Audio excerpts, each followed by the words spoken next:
In this video, we're going to talk about 3 awesome updates that OpenAI made to ChatGPT and how you can utilize and access them as a real estate agent. My name is Will Draper, and if this is your first time here, hit that subscribe button. I would greatly appreciate it. Let's jump right into the content.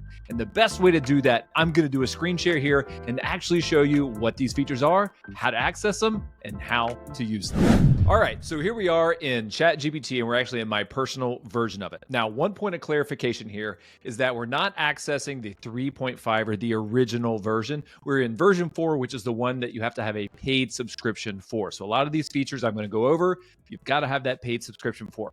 And I hear there's a turbo version or like a version 5 coming soon. So if those are out when you're watching this video, go ahead and subscribe and get those as well, because it's just going to get that much better. The advancements in this technology and the speed it's happening is kind of mind-boggling.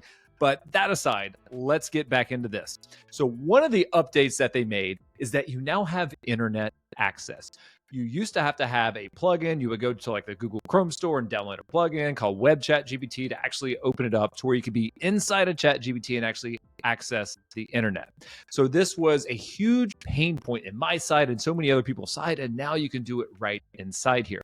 So let's take a little exploring and see what we can do. So let's say, what is the real estate market like in Raleigh, North Carolina, which is where I'm at, as of today? Let's see if it knows when today is. I'm going to hit enter and let's see what happens. So what you're going to notice is it says doing research with Bing, and it's searching for the keywords, that phrase we typed in, and it's visiting various websites. And what they're going to do, it's going to come out and says, as of late 2023, I'm filming this video in late November of 2023. So it is relevant, right? It's saying the market is slowing down after a period of rapid growth in 2022. Yeah, that's pretty accurate for the real estate market here. And it's going through quoting some housing prices and sales. And I assume most of this information is correct. You'll notice there's some quotation marks here. This is where they cite their sources. So they're not just giving you information, they're citing their sources and saying where they pulled all of that information from, which is super awesome. So there's a lot of different use cases here now. So as you're accessing ChatGPT and you really do need web access, it is built in now.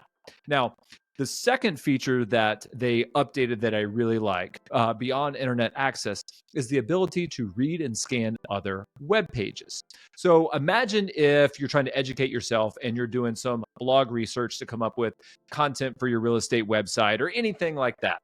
Imagine if you could just go to a website now, take the URL, copy and paste, and say, please summarize everything at this link. You used to not be able to do that, but now you can. Let me show you an example of exactly how that works. So I've been working at doing an Instagram study, so I've been taking a look at a lot of Instagram metrics and doing that for my own coaching real estate content. And there's a great study on Metricool that I want to kind of get a synopsis of so I can start trying to create some content around it. So I'm going to copy and paste that URL, come back to ChatGPT and say, can you please summarize the information in an outline format from the following URL? So I'm going to hit copy paste. I'm going to hit enter, and it's going to do some spinning. It's going to do some thinking, and it's going to Bing, right? It's visiting Metricool, which is the website I pulled this study from. It's going to analyze everything on that page. Now, it's going to analyze a lot of the text. It's not going to be able to read the graphics yet. You could download the graphics and upload them into your chat thread here, and it could read those graphics then. But right now, I asked for an outline format. So it's going to be an overview of the study sample. And as it's generating, I'm going to go back. Let's look over here at this study we were doing. It's saying what it was, and it's got the study sample. It's talking about differentiating small accounts, large accounts, all kinds of different stuff, right? So it's a huge study, long. Sometimes I don't have time to read all that stuff. But what I've done, I've gone back to ChatGPT and it's giving me the highlights. Now I can take each one of these highlights and start creating blog posts out of it, social media content out of it, stories out of it. So it's breaking down all of those metrics for me and it saves me a lot of time. So there's a ton of use cases as a real estate agent that you could use this for. So that was the first and the second. Now the third. The third is probably my favorite. To access the third, you have personalized GPTs. Okay. So over here on the left-hand side of the screen, you can hit the explore button. When you hit the explore button, you're going to see something called My GPTs, recently used and made by OpenAI.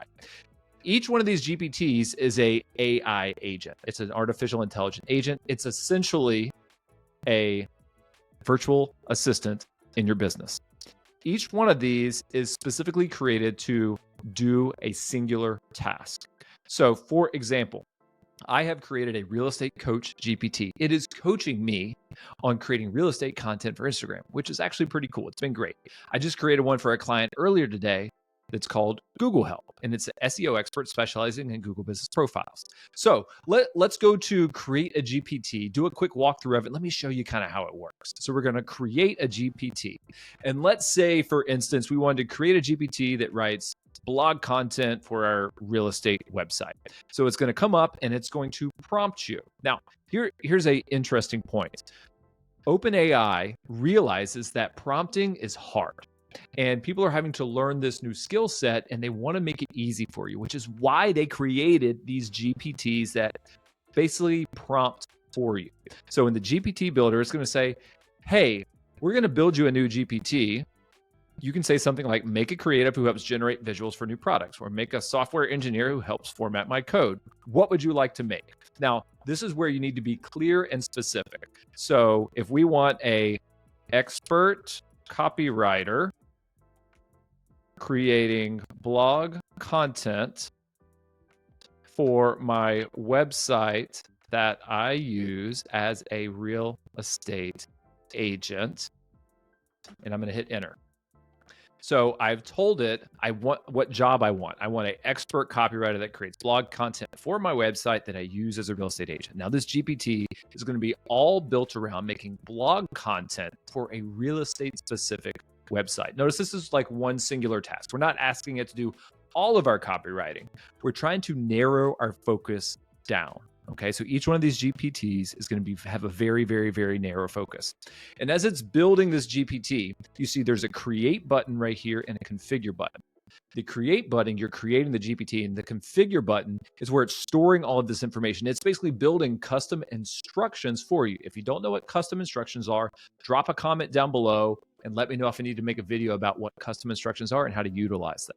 Okay, back to GPT Builder. It says, great choice. How about naming this GPT Real Estate Wordsmith? I think that sounds stupid, to be honest. I don't want it to be Real Estate Wordsmith. I want it to be Real Estate Blogger is what I'm going to call my GPT. So I named it. Yeah, it's no big deal. But what it's going to do now, you've named it, it's actually going to create a profile picture and an icon for you, which doesn't help you create blog content, but it's actually kind of cool that it's generating it.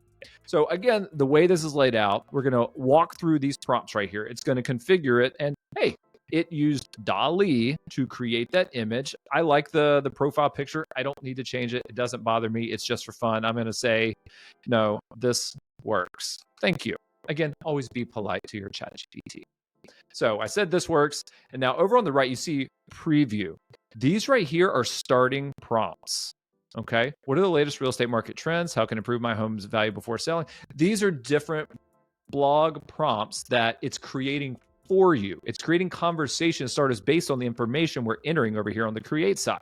Now, let's see what else it's asking us for.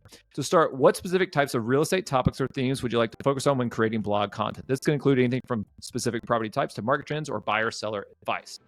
Now, I really want to think about my website and what I'm trying to rank for. What keywords am I ranking for? So this is where you're going to iterate through this process and ask it, what type of keywords should I rank for? Or maybe you just want to focus on buyer and seller tips. Maybe you want to focus on moving to or living in your area. That's where you get super specific here. I'm not going to go through and build out this whole thing because it doesn't really matter. It's all going to be different for your different business types. But what we can do is go look at configure real quick. You're going to notice this is where it has the name and the description of what we're doing. It's building these custom instructions for you as it's prompting you to answer its questions. In the past, we used to have to ask ChatGPT to, hey, ask me 10 questions, one at a time, to best fill this task to the best of your ability. Now it's doing it for us. You can also create conversation starters. So these are prompts that you can pre-build in there that are super, super, super simple.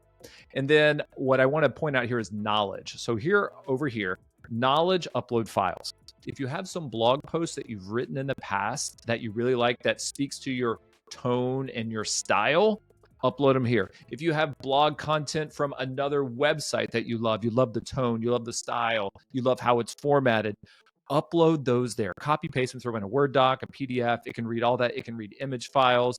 That's your knowledge base. That's how you teach it. That's how you train it to give the exact type of content that you want. And then you can create actions and all this other type of stuff. But that's how you create your own personalized GPTs. And I want to share something with you that is really, really cool.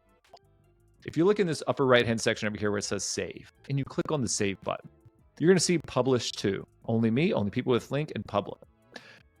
You can publish your personalized GPT assistants and share them. You can share them with the world. You can share them with just you, or you can share them with anybody with the link. So imagine if you're a real estate team and you create a blog content GPT, and you have teams that have their own websites all over the city or the state or even the country. If you're in one of like those big teams and you develop a really, really good personal GPT for blog writing, why not be able to share that out with everybody in your organization so they can then do it? What about writing SOPs?